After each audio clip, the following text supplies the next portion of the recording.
Welcome to the Builders of Authority podcast, a show committed to helping you build authority for your brand. In the realm of business and personal branding, authority stands as a cornerstone. Authority isn't built overnight, it's built over time. So join us as we build something remarkable together. And now, here's your host, Adam McChesney. Hey, what's up, everybody? Welcome back to another episode of the newly rebranded Builders of Authority podcast.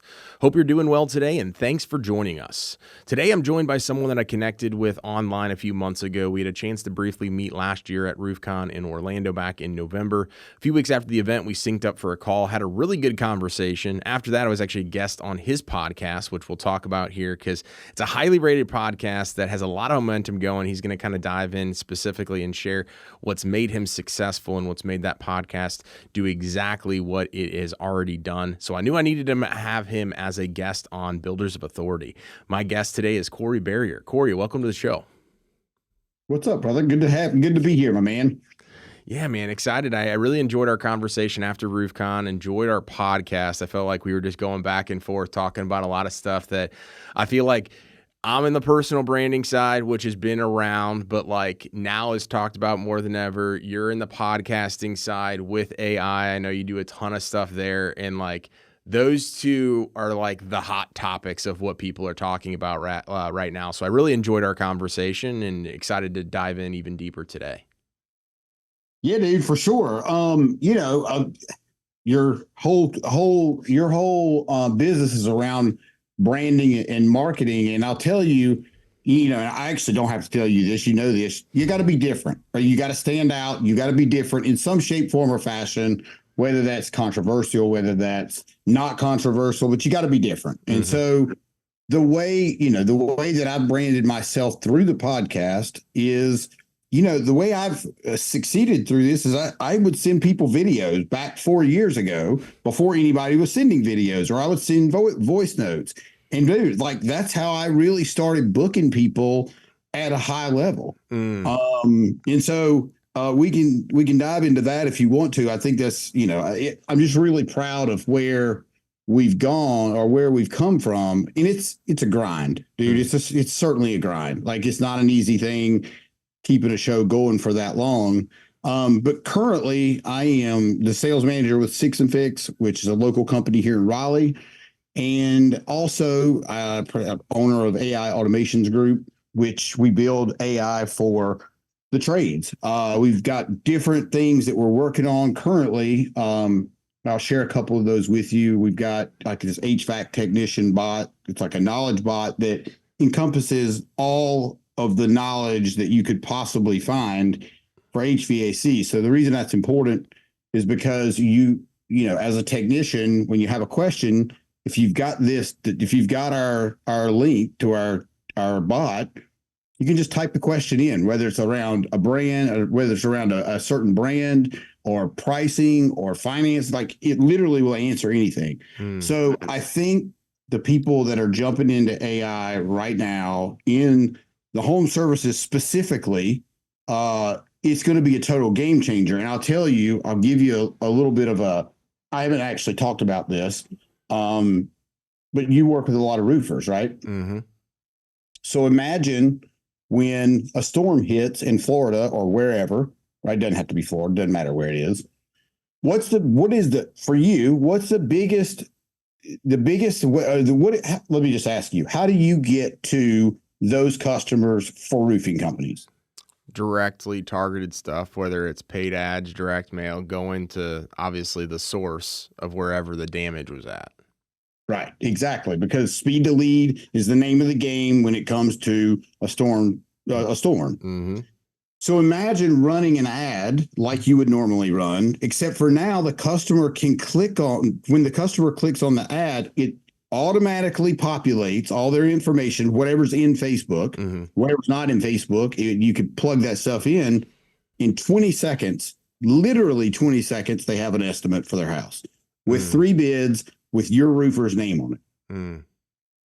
That's powerful. Dude, it's crazy. Yeah. It's crazy. Game changer. Yeah. Game changer. That's awesome.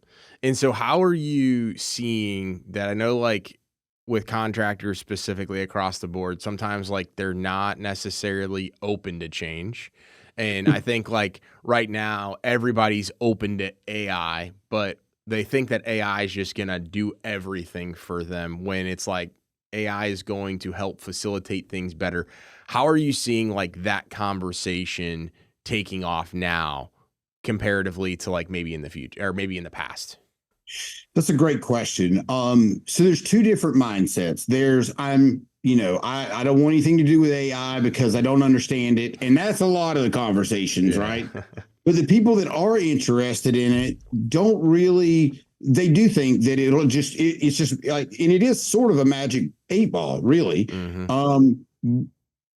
But it's not just as easy as what people think. Like, look, for us to build this roofing software took us a couple of months, even with AI, maybe not a couple of months, maybe a month. I don't remember exactly how long, but let's just call it 30 days, which this would have taken, let's just take, for example, Roofle, years and millions of dollars to build that business. And we did it in less than 30 days.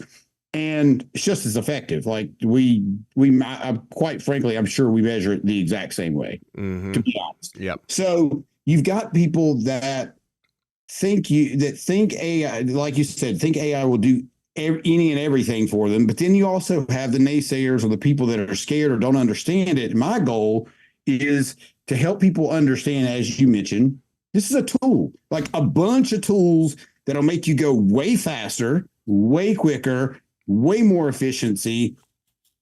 But you got to be patient and you got to know what you want. And that's the other thing I found. People want AI, but they don't really know what they want with AI. They just want AI. Well, that's like saying I just want the internet, right? Like it's not really a targeted question to say, oh, how can I implement AI to my business? Where can you not implement it in your business would be a better question. Exactly. Yeah, no, that makes sense. And that's kind of, I feel like with a lot of this stuff, right? Like if people aren't at least open to seeing what it can do for them, they're ultimately going to be left behind. Like, especially with AI, like if you're not implementing these things in your business right now, one, you're probably not going to be able to ever have it scale. And, or if you're looking to exit, which I know obviously private equity in the home contracting and services space is a big thing right now. Like people just aren't going to even allow you to have a seat at the table. And I think that's one of the pivots and changes that I think people are just going to have to start getting on board with, whether they like it or not. Here's what's going to happen. In a very, very, very short amount of time, and I say very short amount of time, 6 months, let's max it out at a year. The folks that are not interested in this, the people that are not even looking into it. And there's a lot of people that are not. Hell, I've met people that don't even know about Chat GPT, for God's sakes. Like they have no idea what it means or what it is. And so, dude, that's like base level. I mean, you're already a year and some change behind if you don't know what that is. So what's going to happen is the businesses that are getting on board with this, they are going to surpass all of the people, which will be the majority of the folks that are not getting on board. And that's going to be a sad day unless you're on the side of the winners. Right? Yep. Oh yeah. Unfortunately, I am on the side of the winners. Like even within the company here that I'm working with, they're open to implementing these things. They're open to implementing some conversational AI, which is, dude, like it's a total game changer. Yeah. I mean, if you can, think about every HVAC company, I shouldn't say every, most have maintenance agreements, right? It's, you got to have a human being right now making those calls and booking those appointments. Well, with AI, you don't have to have that. And so you do have to still have human beings, don't get me wrong. Yeah. But you can deploy 100, 200, 500 calls all at one time, opposed to one at a time, which makes the company significantly more efficient, and it fills a schedule. Yeah. Oh yeah.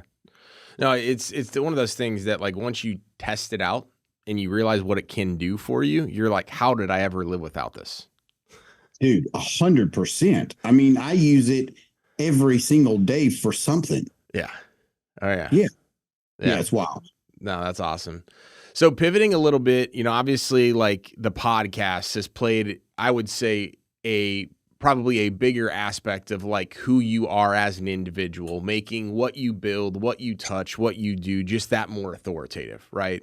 And I tell this people all the time, especially in our Builders of Authority group, is like, the goal is obviously to grow individual businesses and things like that. But there is something to be said about when Corey has his podcast and he's got all these other things.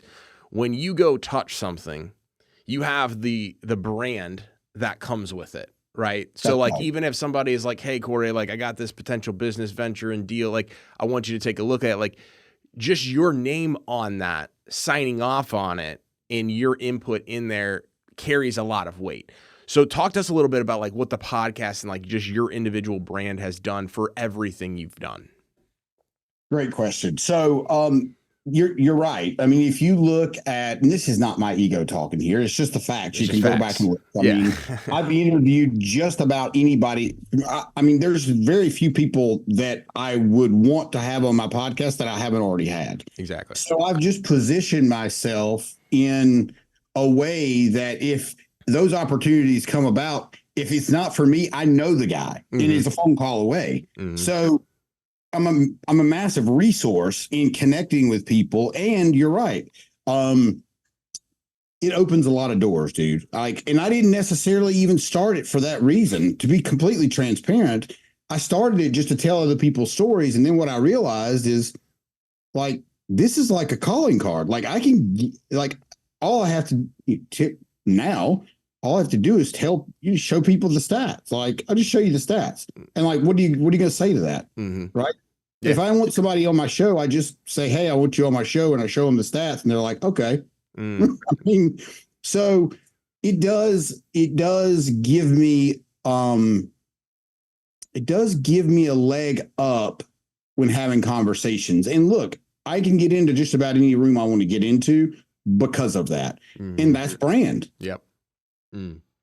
So what has been, I know you mentioned like, hey, I can kind of share some of the stuff of what I believe allowed me to grow this and allow it to get to where it's been at, which is incredibly successful.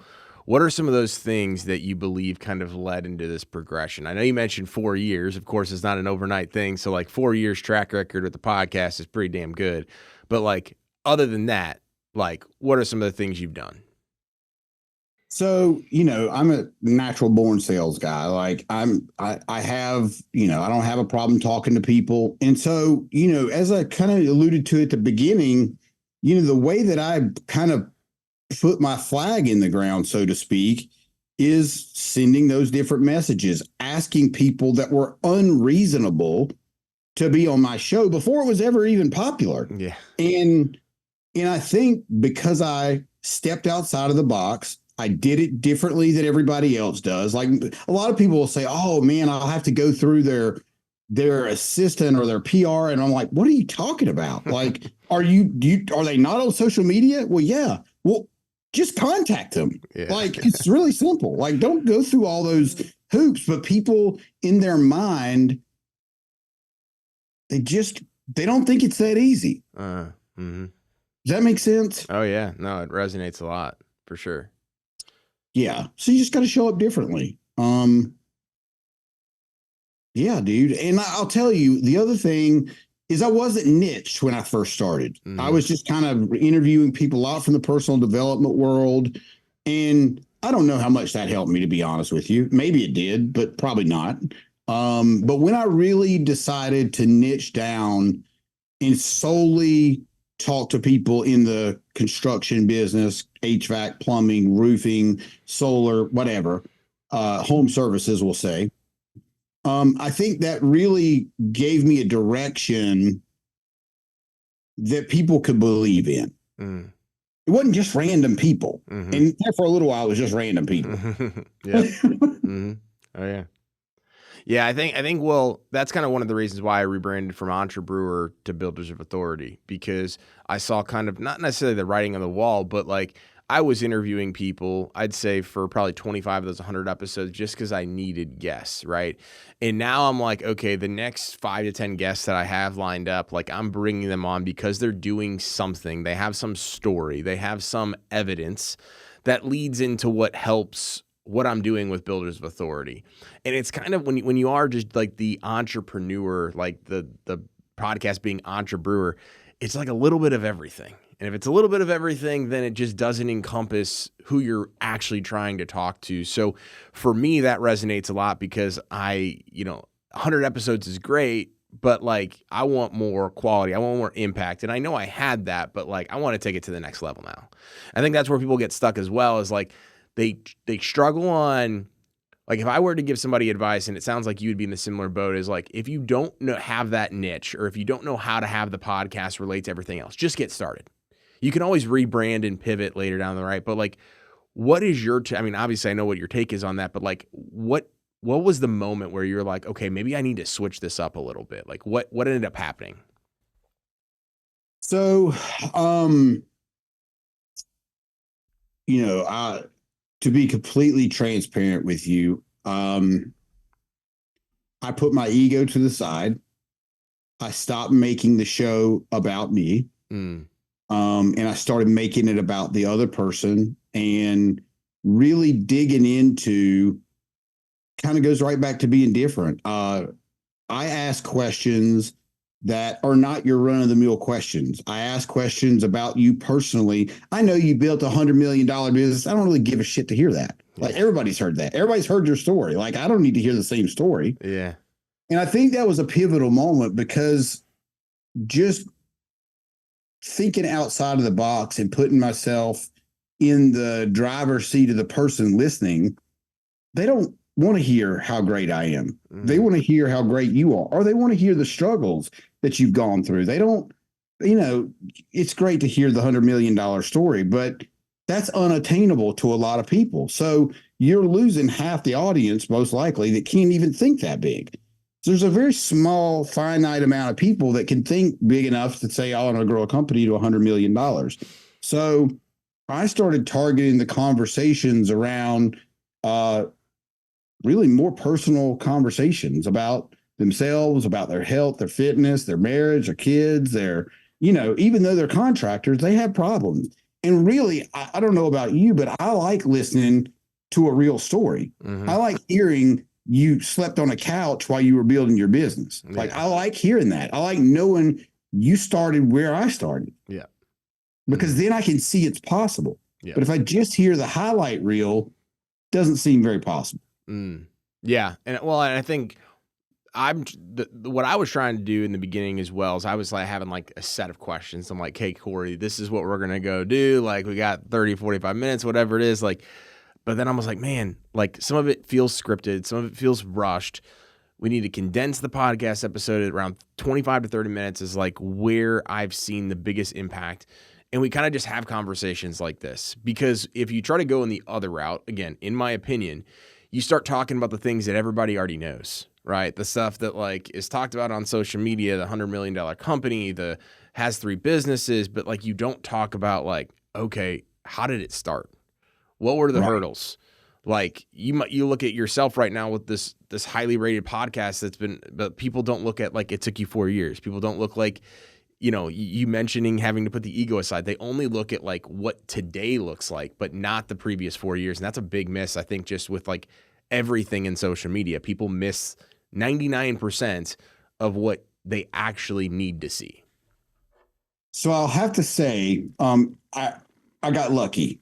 And what I mean by that is my second interview was with a lady named Dr. Erin Haskell. I'll never forget her. And I had my list of questions, just like you were talking about. She was like, Corey, do me a favor. Put your questions away. And I'm like, I freeze, right? I'm like, whoa. She's like, why don't you and I just have a conversation? Yeah. Let's just have a conversation. Let's not worry about the questions. And from that day on, literally, that was my second show. From that day on, I didn't ask any more questions. So I kind of got schooled real early on about how to do this the right way. Because you're right. If you have rigid questions, or it feels like, if it feels like, I don't know, some people do have the same questions, or some people have a question at the end, and that's probably fine having the question at the end. But going through the same 6 or 8 questions, that to me gets old, and it's not very authentic, in my opinion. No, and I tell people all the time that, are in my group that they're like, hey, I'm just starting my podcast for the first time. Do you recommend? I said, well, if you've never interviewed on if you've never been an interviewer, like you might have been a guest on a podcast, but you've never interviewed somebody, do it to start. Like you can always transition, you can always do those things, but you need to build the confidence to have the conversations. I tell people all the time, like when I first came in here, I was like reading off the computer and I was like sweating because I'm like, what am I going to screw up the name? Am I going to forget to ask this? Am I going to do all that stuff? And it just like ate me up. But the more comfortable I've gotten to just have the conversation, to pull the stuff out, that's when everything started to increase. The quality of my guests, the quantity and the quality of the listenership, and all that stuff ends up happening when you kind of just show up and really show the authenticity behind it. Yeah, I totally agree. I totally agree. Dude, when I first started, I was just like you, bro. I was sweating. I was nervous. The third interview with Sean Whalen, and like my computer died out. I had to use my wife's computer. It was like a total train wreck. Yeah. And I was so awkward. And if you don't, it sounds crazy, but like you're going to have to practice. And really the best way to do that is to just get on and have a conversation with people. But it's very different. And I don't know if you've experienced this, but some people get really weird on camera. I don't run across that much anymore, but man, like there's something the camera does to people that sometimes they just lock up. They don't know. And if you don't know how to transition when they lock up, you're just going to have dead air, right? Yeah. You're both going to lock up, and that can't happen. I mean, yeah, you can cut the podcast, which I don't really do. I just think that, and I blame a lot of that on my sales ability, right? So I know how to move conversations whichever way I need to move them, but I don't know if that comes natural for a lot of people. It definitely doesn't. And I've seen that I've seen it as a guest and as the interviewer of the podcast, where you see that and you're like, you have to go save that person almost sometimes. Right. And so I think a lot of it, I came from medical device sales, so it was the same type of thing where it's very regimented. It's all those different types of things. So you just have the ability to go do that. And it's second nature to us. I tell people all the time, like if you're struggling as a guest on a podcast or interviewing as a podcast host, just go start creating more like live videos on Facebook with yourself. Go start getting repetition where it doesn't like matter as much, quote unquote, to get those reps in, because everybody else already has these reps if you're just getting started. It's not, it is a disadvantage to a degree, but you also have to be doing things outside of that. I do at least one live Facebook every single week. I do multiple YouTube. I do all these things. My reps aren't just in the seat of the podcast host. It's as the guest. It's as the Facebook. It's all these things that compound, which makes us, you and I, who we are today. Yeah, 100%. Do you go back and listen to your own podcast? I don't know. So I 100% do. And the reason that I do that is because as painful as it is, sometimes even to this day, because I'll say 13 times or 30 times or whatever. But if I go back to listen, it's kind of like doing a video. If you do a live, you can watch that and see where you messed up, but you don't know right in the moment. Yes. And so I'll go back and listen to each episode after it airs, because I want to hear what you're hearing. I want to hear what the listener's hearing, because then I could put myself in their shoes and say, all right, like, you really need to shut the hell up about this because you say it like every single time, or whatever the case may be. But yeah, dude, I think a guy challenged me, and I'm sure you remember this, the 30-day live, Facebook Live challenge. And a guy challenged me before I'd ever done any video to do it. And I'm like, it was awful. And here's what I thought. And this is what most people think. People are going to tear me apart. Nobody knows who you are, right? Nobody cares. Nobody knows that I think I had one person watch my first Facebook Live. Like, it didn't really matter what I said on the first Facebook Live. And not to mention, people forget. Like, can you name one post you saw last week? I can't. No. Flooded with information. So, but you just got to start, and you got to be willing to fail, and you got to be willing to look stupid, because all those things are going to happen, but it's how you rebound from that.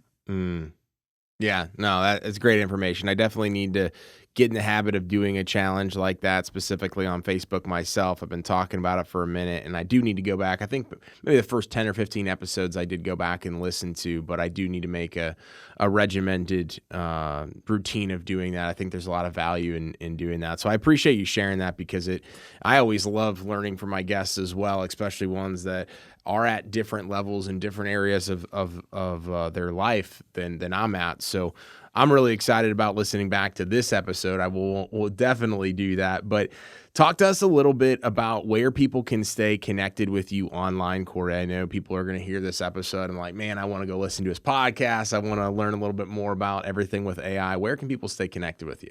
Sure. Facebook's probably the best place. Just you spell my name, CoreyBerrier. That's the best place. I'm on Instagram, but I don't really go on Instagram. Like, I just kind of got burnt out. Mm-hmm. And plus, I mean, my God, you can't be everywhere all the time. You should be everywhere all the time, but it's a lot, dude. It's just a lot. And I'm also on LinkedIn, same thing, same name. That's the best place to connect with me. If you have a question or you want to shoot me an email, you just Corey@CoreyBerrier.com, which is pretty simple. Awesome. So, yeah. Awesome. Well, Corey, thanks so much, man. I really enjoy every single time we have a chance to chat with each other. I know we support each other online as well, but I know you're a super busy guy. So thanks so much for, being on here today, and really looking forward to listening to this episode back. Thanks, Adam. And thank you again to tuning in for the show today. To the audience, really appreciate you. Make sure you subscribe, hit that like button, all that good stuff, so that way we can get this out to more people. And remember, authority isn't built overnight, it's built over time.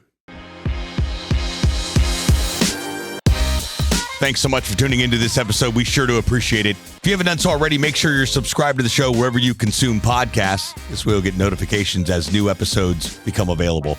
If you feel so inclined, please leave us a review. We sure do appreciate it. Until next time, friends.